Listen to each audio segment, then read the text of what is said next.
नमस्कार, आप देख रहे हैं आज़ाद टीवी न्यूज़ 24 और मैं हूं आसमा आपके साथ। लंबे समय से चला आ रहा चंडीगढ़ में मालिकाना हक का मामला चर्चा का विषय एक बार फिर से गरमाया, जिसको लेकर चंडीगढ़ से senior deputy mayor Jasvir Singh Bunty एवं डिप्टी मेयर तरुणा मेहता ने भाजपा के प्रदेश चंडीगढ़ पर आरोप लगाए।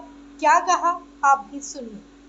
जी मैडम, जैसे कि रिहैबिलिटेशन को लेकर आज चंडीगढ़ में एक घमासान मचा हुआ है। वहीं बीजेपी के जो प्रदेश अध्यक्ष जतिंदर पाल मल्होत्रा कहते हैं कि मीडिया भ्रामक खबरें फैला रही है। आप इस पे क्या कहते हैं?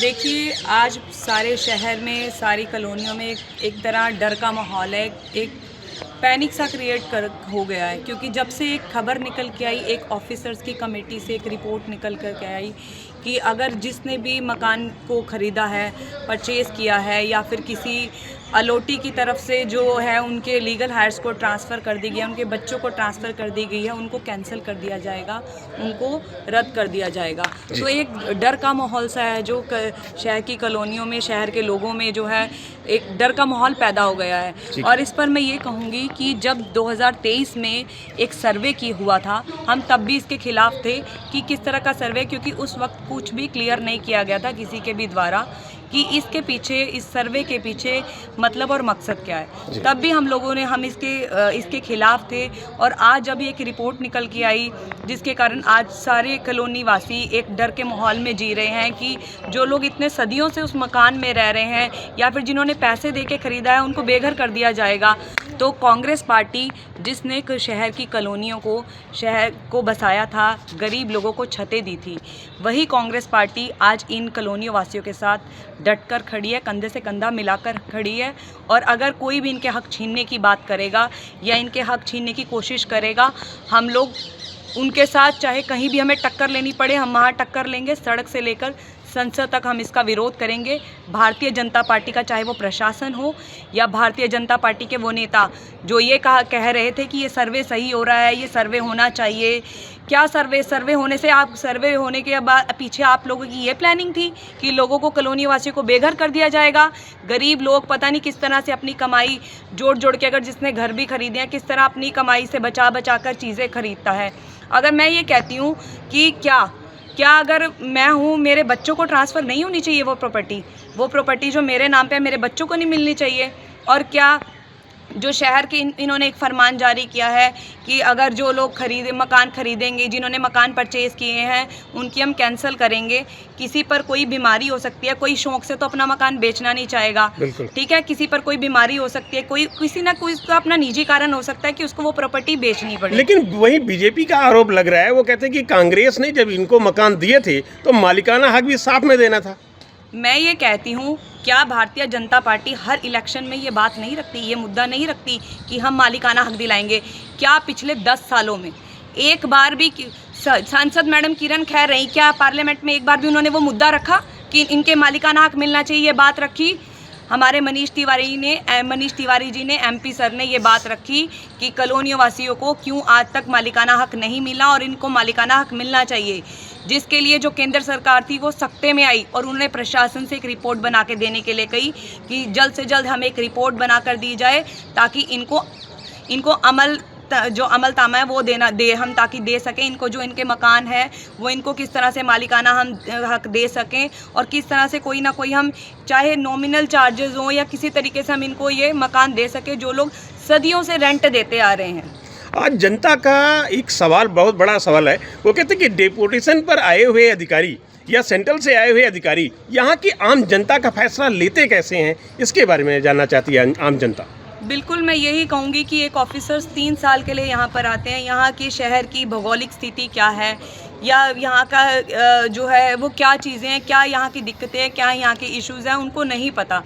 मैं ये चीज़ कहूँगी कि जो भारतीय जनता पार्टी इलेक्शन के टाइम पे ये कॉलोनी वासी हैं जो सरकार जो है शहर की सरकारें बनाते हैं और सरकार की शहरें गिराते हैं। इन कॉलोनियों वासियों को झूठे दिलासे दे के भारतीय जनता पार्टी वोट बटोरती है। हर बार आप देखोगे इलेक्शन में यही बात होती है, यही मुद्दा होता है। एक इसी मुद्दे को लेकर ये लोगों के बीच उतरते हैं कि मालिकाना हक देंगे, लेकिन आज तक किसी ने भी ये कोशिश नहीं की, ना ही पार्लियामेंट में ये बात रखने की कोशिश की कि इनको मालिकाना हक मिलना चाहिए। हम मनीष तिवारी जी का धन्यवाद करते हैं और पूरी कांग्रेस पार्टी सड़क से लेकर सदन तक इसका विरोध करती रहेगी। अगर ये लोगों के इसी तरह से हक छीनते रहेंगे या मालिकाना हक जो ये बात कह रहे हैं कि लोगों को बेघर कर रहेंगे, हम इसके सख्त खिलाफ हैं और कड़ा इसका विरोध करते हैं। मीडिया से बात करने धन्यवाद जी। बंटी जी, जैसे कि आज रिहेबिलिटेशन को लेकर आज एक बड़ा सवाल है, बहुत सारे सवाल उठ रहे हैं, आप इस पे क्या कहते हो? जहाँ की बीजेपी के प्रदेश अध्यक्ष जतिंदर पाल मल्होत्रा जी हैं, वो कहते हैं कि मीडिया भ्रामक खबरें फैला रही है, आप इस पे क्या कहते हैं? आप देखिए 2023 में जो सर्वे है क्या वो भ्रामक था? जी। जो ये कल 29/9 को नोटिफिकेशन सरकार ने कराया क्या वो भ्रामक है? जी। जिसकी कॉपी भी किसके में पत्रकार चैनलों ने ग्रुपों में भी डाल दी, क्या वो भ्रामक था? जी। मेरे को लगता है प्रधान जी को शायद वो न्यूज़ नहीं देखते या उनकी अफसरों से बातचीत नहीं होती। जी। पर अगर सच देखें तो बीजेपी जानबूझ के जुटला रही है, लोगों को बेवकूफ़ बना रही है। उसका काम ही शुरू से है कि लोगों को डराओ और फिर उनसे वोटें डलवाओ। सर, प्रधानमंत्री नरेंद्र मोदी ने यह बयान दिया था कि 2022 तक सभी गरीब व्यक्ति को छत मिल जाएगी, लेकिन चंडीगढ़ में छत उजड़ने को आ गए, आप इस पे क्या कहते हैं? आप देखिए जो भाजपा का नारा है, जी, भाजपा ले आओ मकान तोड़वाओ, भाजपा ले आओ कॉलोनियाँ तोड़वाओ, भाजपा ले आओ टैक्स लगाओ, भाजपा ले आओ आम बंदे को दबाओ। जी। आप देखिए जितनी कॉलोनियाँ थी, ये जितने भी आज रिहेबिलिटेशन स्कीम जो चल रही है, किसी का नाम इंदिरा कॉलोनी है, कोई बापू धाम कॉलोनी है, कोई राम दरबार कॉलोनी है, जितनी कॉलोनियाँ कांग्रेस के टाइम पे बनी है। जी। बीजेपी बता दे कि हमने किसी कॉलोनी को, जब से हम आए हैं 10 साल से इनका राज किया है इन्होंने, कोई रिहेबिलिटेशन के तहत इन्होंने किसी मकान को बनाया हो। लेकिन वहीं बीजेपी का आरोप लगता है रहा है कि अगर कांग्रेस ने इनको मकान दिए थे तो इनको मालिकाना हक उसी समय दे देना था, अभी तक क्यों नहीं दिया? जब लोगों के पास इतना पैसा ही नहीं होता था, जी, बनाने के लिए नहीं पैसा होता था। बिल्कुल। जब सरकारों ने ये सोचा कि कोई बात नहीं, जब तक आप इसको आप हम ये लोग वो हैं जिन्होंने चंडीगढ़ को बसाया है। ये जो रिहेबिलिटेशन स्कीम जो कॉलोनियाँ हैं, ये आज से 45 साल पहले की बनी हुई हैं। बिल्कुल। 45 सन 1980 से बननी शुरू हो गई थी। आप बापू धाम जाके देख लीजिए कब बना, राम दरबार कॉलोनी का आप जाके देख लीजिए 80-85 की बनी हुई है, जिसको लगभग 40 से 45 साल हो गए। जी। जब लोगों के पास पैसे हैं तो ये लोग शहर बसाने में लगे हुए थे। बिल्कुल। जब हमारा चंडीगढ़ शहर बना था सियासत में, उसके बाद इन्होंने हौली लोगों ने मकान दिए। पहले इन्होंने चंडीगढ़ प्रशासन ने पहले 100 रुपये मकान देते थे, मगर गरीब बंदे के पास, वो भी क्योंकि उनके पास उतना रोजी दिहाड़ी करते थे, 50 रुपये की दिहाड़ी की, उसमें से 20 रुपये खर्चा हो गया, 20 रुपये मुश्किल बचते थे। मकान छोटे थे लोगों ने, तब उस समय में इनको रिहेबिलिटेशन किया कि आप हमारा शहर बसाओ, हम आपको मकान बना के देते रिहेबिलिटेशन स्कीम के तहत। उनको जब रिहेबिलिटेशन स्कीम के तहत जब लोगों को मकान दिए थे, मगर वो मकान 45 साल 40 साल से ऊपर ज़्यादा के हो गए। अब वो उसमें से इन्होंने क्या कर दिया कि उसमें जो ऑनर है, जो इतने बड़े इतने 40 साल से जो बंदा, आजकल उम्र तो पता नहीं लगता किसी कितनी है, कि वो बंदे की उसमें से मृत्यु होगी, तो उन्होंने आगे अपने बच्चों के नाम कराया। वो भी सरकार कह रही है कि हम बच्चों के नाम नहीं करेंगे, हम तो रेंट पे दिया था। या किसी ने जीपीए पे जो बेच दिया, अगर किसी ने जीपीए पे बेच दिया, आप कोई मकान हम 10 जो सरकारी हाउसिंग बोर्ड की भी स्कीम है कि 5 साल तक नहीं, उसके बाद तो बेच सकते हैं।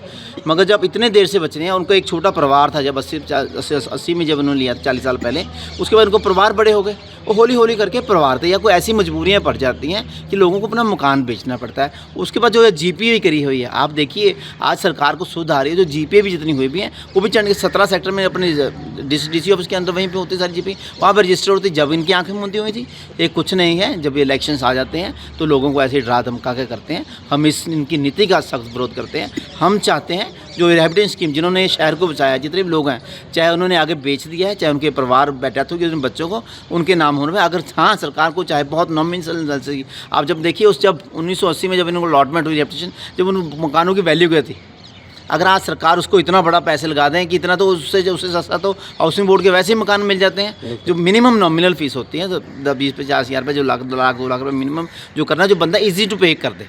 ये नहीं कि हम उसको दबा के बिल्कुल मार दें। हम इस नीति के सख्त विरोध करते हैं। मगर ये बीजेपी ये ना सोचे कि जैसे आप देखिए आज अगर चंडीगढ़ में अलायंस का कांग्रेस का MP बना है, अब सीनियर डिप्टी बने हैं, ये जनता की ही है, क्योंकि जनता को अब जो पहले भरोसा जनता ने सोचा था कि बीजेपी भरोसा, और जनता का सारा भरोसा टूट गया। जनता को भी पता लग गया है कि बीजेपी सिर्फ लोगों को तंग करने के लिए आती है। आने वाले में समय में इनको अगर ये इनका यही हाल हुआ, तो आने वाले नगर निगम चुनाव में इनको पता लग जाएगा लोग, जनता इनको कैसे मुंह तोड़ कर जवाब देती है। ऐसी और अधिक खबरें देखने के लिए बने रहिए आपके अपने चैनल आजाद टीवी न्यूज़ 24 पर।